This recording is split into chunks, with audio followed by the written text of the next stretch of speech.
André, quais são as consequências caso esse projeto seja aprovado?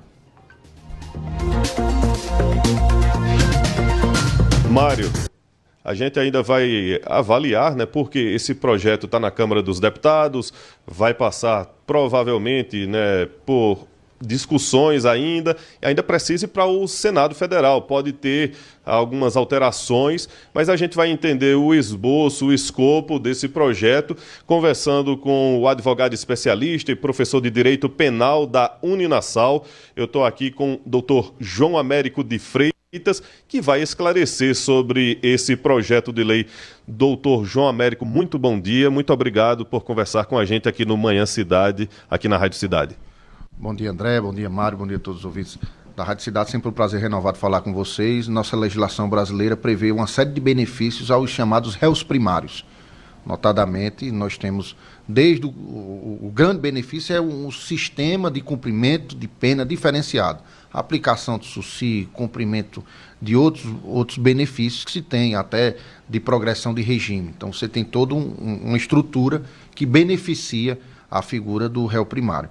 De outro modo, não podemos deixar de esquecer e de considerar o sentimento de impunidade que se gera depois de que determinado réu é condenado e que se tem esse cumprimento de pena, ou seja, o sujeito é condenado a 10 anos, cumpre 6 e depois sai. Então há um sentimento na sociedade muito forte nesse sentido. Mas também há que se ponderar que nosso sistema carcerário não é um dos melhores. Isso, se aprovada a legislação, acarretaria em mais tempo de presos dentro das unidades prisionais e mais gente para o exército do crime organizado. Então, é uma discussão muito importante que a sociedade tem que fazer de forma madura e principalmente levando em consideração não só a figura do réu primário, mas toda a estrutura que envolve o réu primário, ou seja, o sistema prisional, a forma de cumprimento de pena.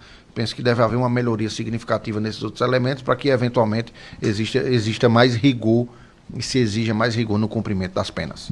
As nossas legislações, a nossa legislação, os nossos códigos, né, a Constituição, nesse caso aqui o Código Penal, ele seria alterado com esse projeto de lei? Essa é uma pergunta importante. Em que aspectos se alteraria? Se alteraria basicamente o Código Penal e a Lei de Execuções Penais. A Constituição não seria objeto de alteração, uma vez que não prevê que os benefícios deveriam ser cumpridos nessa ordem. Então, a mudança significativa seria Código Penal e Lei de Execuções Penais.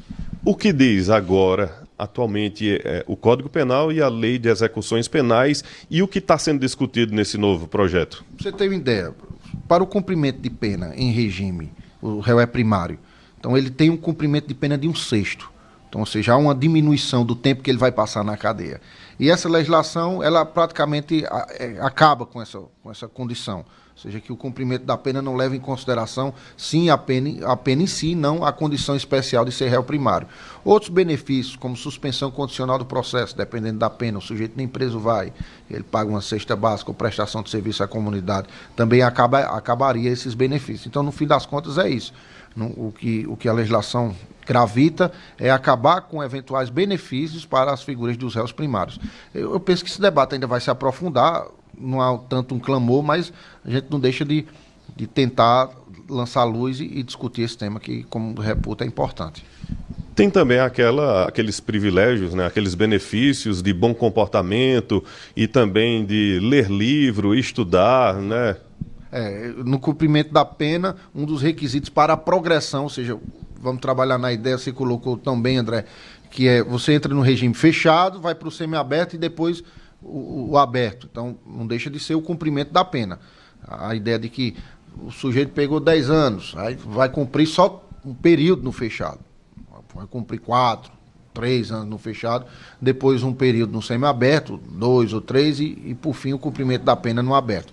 Então, levando em consideração o que você colocou, o bom comportamento é requisito fundamental para mudança de regime.